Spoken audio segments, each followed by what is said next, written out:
जिंदगी डर के नहीं होती बसर, जाने दो। जो गुजरनी है कयामत, वो गुजर जाने दो। देखते जाना बदल जाएगा मंजर सारा। ये धुआं सा तो जरा नीचे उतर जाने दो। अजीज तालिबात, अस्सलामु अलैकुम। ये चार मिसरे तरगीब देते हैं, ये समझाते हैं कि जिंदगी डर डर कर बसर नहीं होती और एक दिन सारे मसाइब, सारी मुश्किलें खत्म हो ही जाती हैं। कुछ ऐसा ही ख्याल बल्कि सवाल लेकर हाजिर होते हैं नून मीम राशिद अपनी आजाद नज्म जिंदगी से डरते हो में। आइए जान लें सफ़ा नंबर 92 पर मौजूद पेश दर्स से कुछ आजाद नज्म और शायर के बारे में। पेशे दर्स। जोश और इकबाल के बाद उर्दू शायरी बहुत सी रिवायतों से आज़ाद हो गई। उस जमाने में कसीदे, मसनवी वगैरह असनाफ का चलन कम होकर ख़त्म सा हो गया था और मगरिबी असनाफ शेर की तकलीद में उर्दू शोरा आज़ाद और मुअर्रा नज़्म की हैयतें अख्तियार करने लगे थे। नज़्म की हैयतों के साथ साथ इसके मौज़ूआत में भी बहुत तब्दीलियाँ आईं। दो आलमी जंगों के असरात दुनिया भर के ममालिक पर पड़े और उनके बाद यूरोप और अमेरिका में ज़ुहूर पाने वाले फ़लसफ़ियाना नज़रियात ने मशरिक़ी मुल्कों को भी मुतासिर किया, जिसके नतीजे में इश्तराकी, वजूदी और जमालियाती नज़रियात आम होने लगे। तरक्की पसंद अदबी तहरीक के आगाज़ के कुछ बरसों के बाद इससे वाबस्ता बहुत से फनकारों ने अलग राह अपना ली, जो शेर व अदब पर बैरूनी सियासी अफकार के जबर को कबूल नहीं करते थे। ये ग्रोह हल्का अरबाब ज़ौक़ कहलाया। इसमें नून मीम राशिद, मीरा जी, अख्तरुल ईमान, मोहम्मद दीन तासीर, जिया जालंधरी वगैरह अहम फनकार शामिल थे। इन शोरा ने आज़ाद नज़्म को खूब तरक्की दी और उसे अपने ज़माने में नज़्म की मकबूल हैयत बना दिया। आज़ाद नज़्म में शायरी की रिवायती ज़ुबान से भी इख्तिलाफ किया गया। नए इस्तिआरे, नई तशबीहें और ख़ास तौर पर शेरी पैकर और अलामतें आज़ाद नज़्में नई ज़ुबान के तौर पर सामने आईं। राशिद की दर्ज झेल नज़्म भी इसी तर्ज की हामिल है। इसमें रिश्ता हाय आहन, ना रसाई का दौर, बेर या खुदाई, शबे ज़ुबां बंदी, नूर की ज़ुबां, देव का साया वगैरह ऐसे ही नए इस्तिआरे और अलामात हैं। मुख्तसरन ये समझ लीजिए कि आज़ाद नज़्म काफिया और अदीब से आज़ाद होती है, लेकिन वज़न और बहर की पाबंद होती है। कभी कभी शायर रदीफ और काफियों का इस्तेमाल कर भी लेता है। इस नज़्म में मिसरे छोटे बड़े होते हैं। शायर नए इस्तिआरों, नई तशबीहों और अलामतों का इस्तेमाल करता है। उर्दू अदब में आज़ाद नज़्म की इब्तिदा 20वीं सदी से हुई। हल्का अरबाब ज़ौक़ के अहम फनकार जिनके नाम हैं मीरा जी, नून मीम राशिद, अख्तरुल ईमान, मोहम्मद दीन तासीर वगैरह ने आज़ाद नज़्म को खूब तरक्की दी।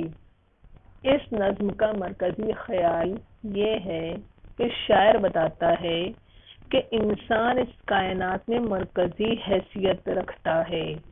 उसे अपनी जिम्मेदारियों को समझना चाहिए और मसाइब और मुश्किलात से मुकाबला करते हुए ज़िंदगी के सिलसिले को आगे बढ़ाते रहना चाहिए।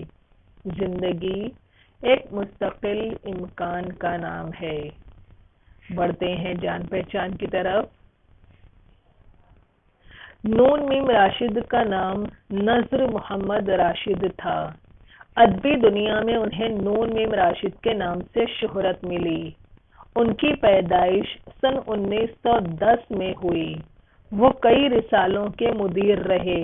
उन्हें तर्जुमा निगारी से खास शगफ था। उन्होंने कुछ अरसा फौज में भी मुलाजिमत की। इस सिलसिले में उनका क़ियाम ईरान और बाज़ दूसरे मुल्कों में रहा। उनका इंतकाल सन 1975 में बरतानिया में हुआ। नून मीम राशिद ने नज़्म की हैयत में कई तजुर्बे किए और आज़ाद नज़्म को फ़रोग़ दिया। वो अपनी शायरी में एक दानिश्वर के तौर पर नुमायां हुए। उनकी नज़्मों में तहदारी पाई जाती है। राशिद ने अपनी नज़्मों में ईरानी तलमीहात के अलावा हिंदुस्तानी असातीर यानी कहानियाँ, किस्से से भी काम लिया है। उन्होंने अलामती ज़ुबान में साम्राज्य ताकतों की इस्तेहसाली साजिशों को बेनकाब किया। मशरिक़ पर मगरिब की बालादस्ती और मगरिब के हाथों मशरिक़ के सियासी इस्तेहसाल के खिलाफ राशिद ने खुलकर आवाज़ बुलंद की। अपनी अमली ज़िंदगी के आगाज़ में राशिद कुछ दिनों तक ऑल इंडिया रेडियो से वाबस्ता रहे। ज़िंदगी का खासा बड़ा हिस्सा मुलाजिमत के सिलसिले में उन्होंने ईरान में और फिर यूएनओ अमेरिका में गुजारा। उनका पहला मजमुआ मावरा उर्दू शायरी में एक नए तर्ज़ एहसास और इजहार का तर्जुमान है। मावरा के बाद राशिद के दूसरे शेरी मजमुए शाये हुए। ईरान में अजनबी, ला बराबर इंसान या ला मसावी इंसान, जहाँ से ये नज़्म ली गई है आपको स्क्रीन पर नज़र आ रहा होगा, और गुमान का मुमकिन। इन चारों किताबों, इन चारों मजमुए कलाम मावरा, ईरान में अजनबी, ला बराबर इंसान और गुमान का मुमकिन, इन चारों को मिलाकर नून मीम राशिद का कुल्लियात भी शाये हो चुका है। प्यारी बच्चियों, आपकी किताब में नज़्म इस तरह है।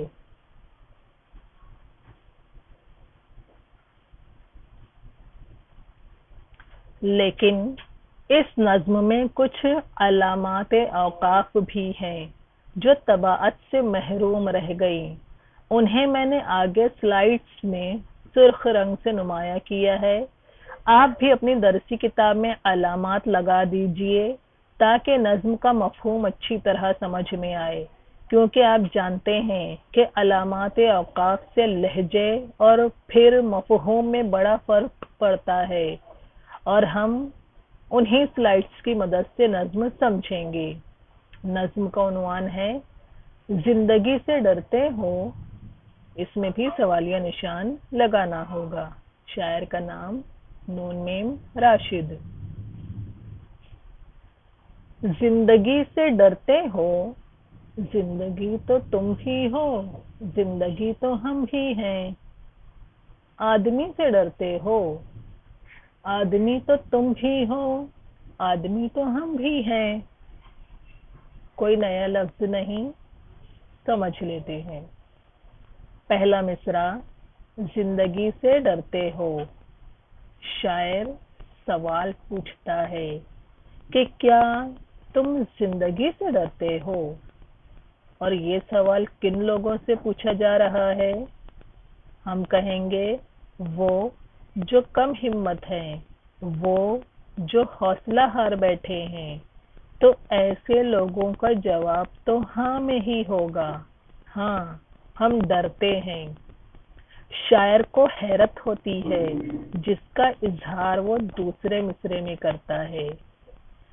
यहाँ निदाइया या फजाइया अलामत लगी हुई है, और ये अलामत सुख, दुख, हैरत के इजहार के तौर पर या किसी को पुकारने के लिए इस्तेमाल की जाती है। आप जानते हैं। شاعر بھی یہاں حیرت کا اظہار کرتا ہے کہ زندگی تم بھی ہو، زندگی میں بھی، یہ ہم بھی ہیں، یعنی ہر ایک ذی روح ہی ہے، تو پھر زندگی سے کیوں ڈرنا، کیسا گھبرانا؟ پھر اگلا سوال کرتا ہے اور پوچھتا ہے آدمی سے ڈرتے ہو؟ یعنی زندگی سے ڈرنے کی وجہ آدمی یا انسان تو نہیں؟ اگر ایسا ہے تو آدمی تو ہم دونوں ہی ہیں، انسان تو ہم دونوں ہی ہیں، ہم سب تو ایک جیسے ہیں، پھر ایک دوسرے سے کیوں ڈرتے ہیں؟ وجہ شاید یہ ہے کہ ہم جو ایک دوسرے کے لیے مشکلات کھڑی کرتے ہیں، ہم جو ایک دوسرے کے لیے گڑھے کھودتے ہیں، ہم جو ایک دوسرے کو پریشان کرتے ہیں، اس سے آدمی سے انسان اپنے ہی جیسے انسانوں سے خوف کھانے لگا ہے۔ آپ دیکھیں گے ان 4 مصروں میں کوئی ردیف قافیہ نہیں، مصرے بھی چھوٹے بڑے ہیں، پہلا مصرع چھوٹا تو دوسرا بڑا، تیسرا چھوٹا تو چوتھا بڑا۔ فاعلن اور مفاعلن کے وزن پر اس کی پابندی کرتے ہوئے آزاد نظم لکھی گئی، اور بحر کا نام ہے ہزج، جس کی اور بھی تفصیلات ہیں جو پھر اور کبھی ہم لوگ سمجھیں گے۔ آگے بڑھتے ہیں۔ آدمی زباں بھی ہے، آدمی بیاں بھی ہے، اس سے تم نہیں ڈرتے؟ حرف اور معنی کے رشتہ ہائے آہن سے آدمی ہے وابستہ، آدمی کے دامن سے زندگی ہے وابستہ، اس سے تم نہیں ڈرتے؟ ان کہیں سے ڈرتے ہو؟ جو ابھی نہیں آئی اس گھڑی سے ڈرتے ہو؟ اس گھڑی کی آمد کی آگہی سے ڈرتے ہو؟ معنی لکھ لیجئے۔ تیسرے مصرے میں لفظ آیا ہے رشتہ ہائے آہن۔ فارسی زبان میں لفظ کی جمع بنانے کا ایک قاعدہ ہا لگا کر بھی ہے، جیسے سال سے سالہا، شجر سے شجرہا۔ ویسے ہی یہاں بھی رشتہ میں ہا لگا کر اس کی جمع بنائی گئی ہے، یعنی رشتے، اور ہاں میں حمزہ کی اضافت کے ساتھ ہائے کر دیا گیا اور اسے آہن سے جوڑ دیا گیا، اور آہن مانے لوہا۔ رشتہ ہائے آہن یعنی آہنی رشتے، مضبوط تعلقات۔ ان کہی جو نہیں کہی گئی، جو بات نہیں ہوئی۔ اور آخری مصرے میں آیا ہے آگہی، ادراک، اویئرنیس۔ پہلے مصرے میں شاعر آدمی کو زبان اور بیان سے استعارہ کرتا ہے کہ آدمی زبان اور بیان کو کہتے ہیں۔ آدمی سر تا پا اپنے اقوال اور افعال سے پہچانا جاتا ہے، اور جب وہ اپنے اعمال و اقوال سے یا اپنے بیانات کے ذریعے شرانگیزی کرتا ہے، فتنہ پھیلاتا ہے، تو اس وقت وہ اپنی زبان بیان سے نہیں ڈرتا۔ حیرت کی بات ہے، جبکہ حرف اور معنی میں مضبوط تعلقات ہیں، آہنے رشتے ہیں، اور ان تعلقات کی وجہ سے ہی آدمی آپس میں جڑے ہوئے ہیں۔ آدمی اپنی زبان سے، بالخصوص میٹھی اور شیریں زبان سے، لوگوں کو جوڑ کر رکھتا ہے، اور اس طرح سے وہ زندگیوں کی حفاظت کرتا ہے۔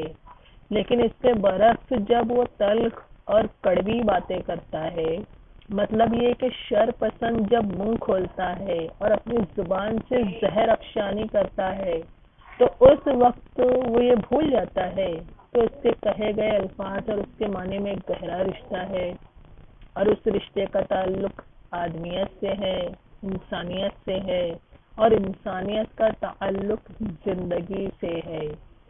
اور جب وہ لوگوں کے دل و دماغ میں اپنے الفاظ کے زہر گھولتا ہے، تو یہ بھول جاتا ہے تب اسے یہ ڈر نہیں رہتا کہ اس کے الفاظ کا زہر انسانیت کا خاتمہ کر رہے ہیں۔ اس کے برعکس وہ ان باتوں سے ڈرتا ہے جو ابھی کہیں بھی نہیں گئی، جو وقت ابھی آیا بھی نہیں، اس سے ڈرتا ہے، بلکہ ایسا وقت آئے گا یہ سوچ کر ہی، ایسے وقت کے ادراک سے ہی ڈر جاتا ہے۔ یعنی وہ حال میں اپنی زبان سے چلے زہریلے نشتروں کا انجام نہیں سوچتا کہ اس کا کیا اثر ہوگا، لیکن کل کے بارے میں، مستقبل کے بارے میں، جس کے بارے میں ابھی تک کچھ پتا بھی نہیں، اس سے ڈرتا رہتا ہے۔ ان 8 مصروں میں آئے ردیف قافیے بھی دیکھ لیجئے۔ تیسرے اور چوتھے مصرے میں آدمی اور زندگی قافیہ اور وابستہ ردیف ہے۔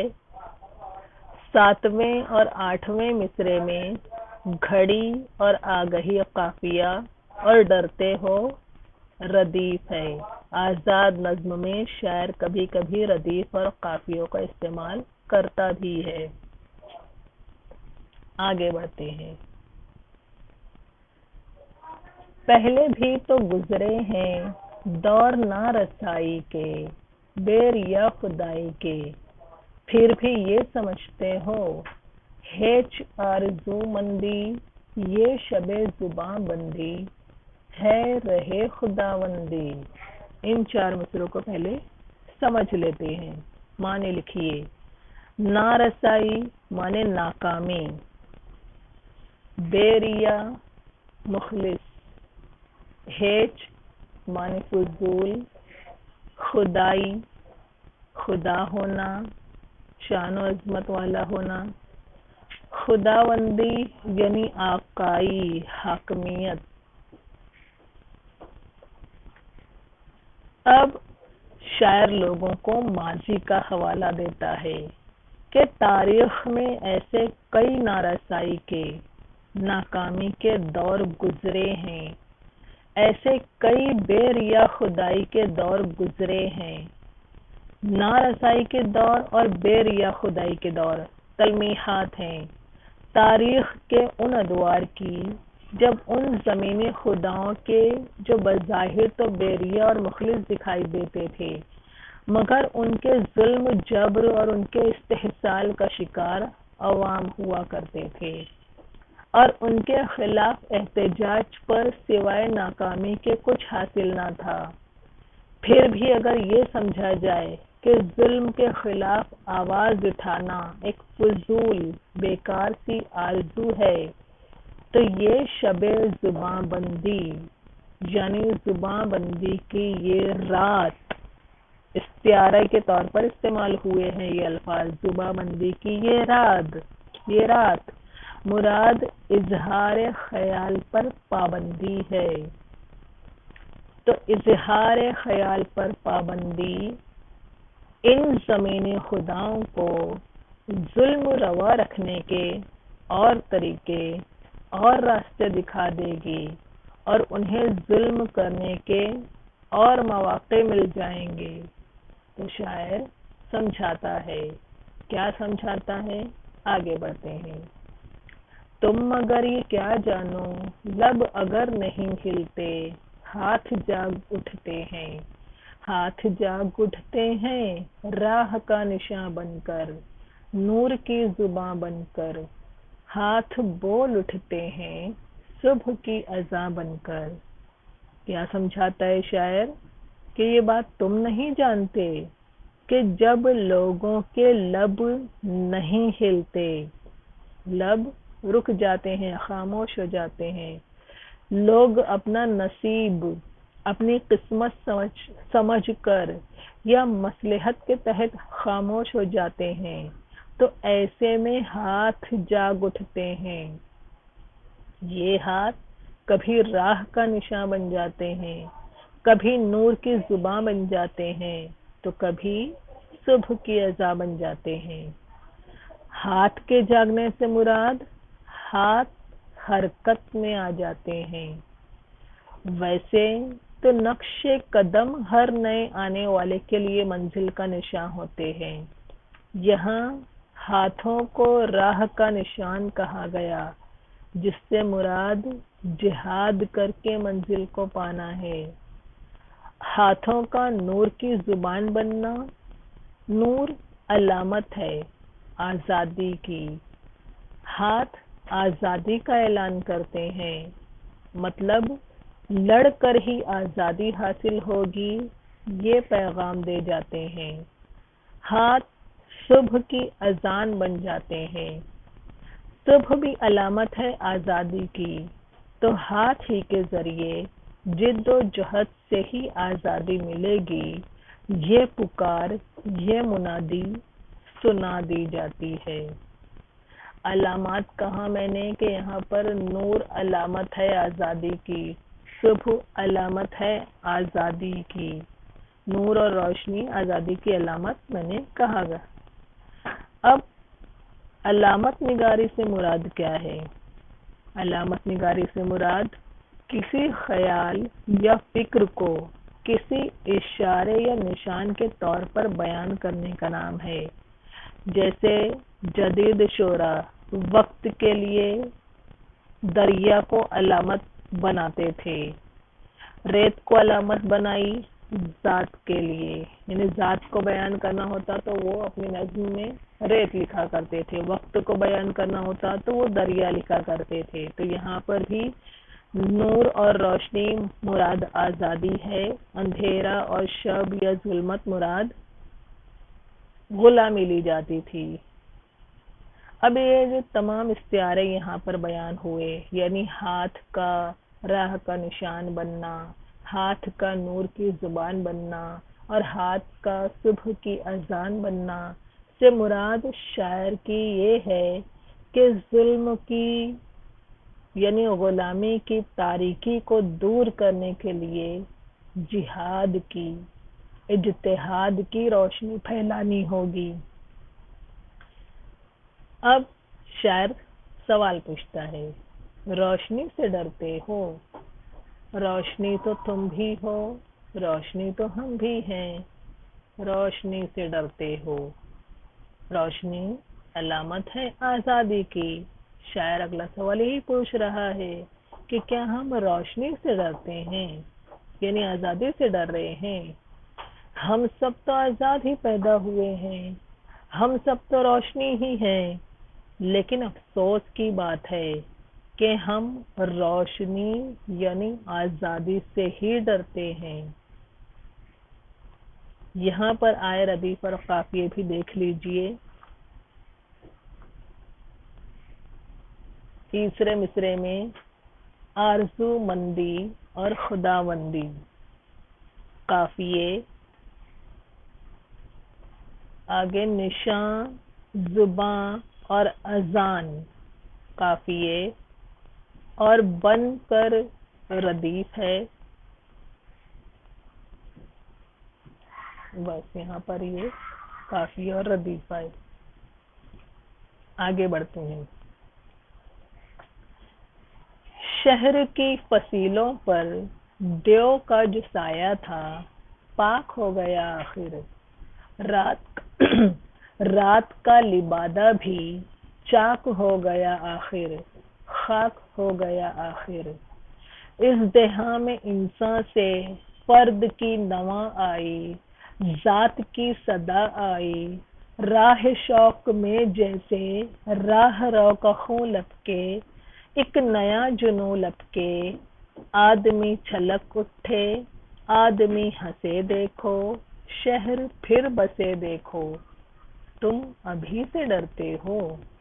ہاں ابھی تو تم بھی ہو، ہاں ابھی تو ہم بھی ہیں، تم ابھی سے ڈرتے ہو۔ فصیل شہر پناہ، a city wall، شہر کے اطراف کی دیوار کو فصیل کہتے ہیں۔ لبادہ مانے لباس، چاک ہو جانا یعنی کٹ جانا، پھٹ جانا، خاک ہو جانا، مٹی میں مل جانا، نیست نابود ہو جانا، محاورہ بھی ہے یہ۔ इज़्दिहाम मजमा भीड़, नवा माने आवाज सदा, राह रो रास्ता चलने वाला, जुनून पागलपन,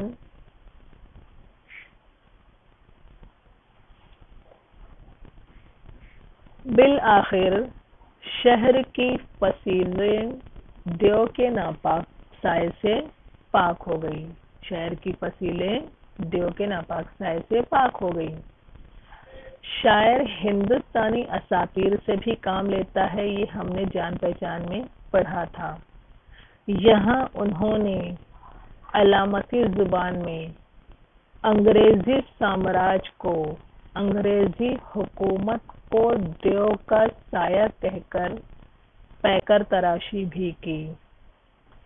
अंग्रेज एक जालिम देव की तरह जुल्म का बाजार गर्म किए हुए थे। उनका यानी हिंदुस्तानियों का हर तरीके से इस्तेहसाल कर रहे थे। आखिरकार उस देव का साया भी शहर की फसीलों से उठ ही गया और रात का लिबास भी बिल आखिर फट गया, चाक हो गया, खाक हो गया और रात यानी गुलामी की अलामत यानी गुलामी के अंधेरे छट गए। पर कैसे? वो इस तरह के इंसानों के इज़्दिहाम मजमे से एक फर्द की आवाज आई और उसकी नवा पर हर जात से सदा आई। जात किसको कहते हैं? सेल्फ को कहते हैं, अपने आप को कहते हैं। यहाँ पर मुराद ज़मीर है, तो हर ज़मीर पुकार उठा, लोगों के ज़मीर जाग उठे। जिस तरह शौक की राह में मंजिल को पा लेने की ख्वाहिश में किसी राह रो का खून उसका हौसला जोश मारने लगता है, उसी तरह आज़ादी के उस मतवाले का खून भी जोश मारने लगा और उसका ये जोश जुनून की शक्ल इख्तियार कर गया और इस जुनून ने लोगों में आज़ादी का सूर फूंक दिया और एक फर्द और एक जात से बढ़ते बढ़ते एक कारवां बन गया। लोग साथ आते गए और कारवां बनता गया। बिलाखिर लोगों के चेहरे खुशियों से छलक उठे, लोगों के चेहरों पर मुस्कुराहट आ ही गई और शहर दोबारा बस गया, यानी आज़ादी हासिल हो ही गई। शायर फिर से सवाल करता है बुज़दिल और हौसला हारने वाले इंसान से कि तुम अभी से डर रहे हो, अभी तो तुम भी हो, मैं भी हूँ, हम एक दूसरे के मुआविन जो हैं, फिर तुम्हें किस बात का डर है?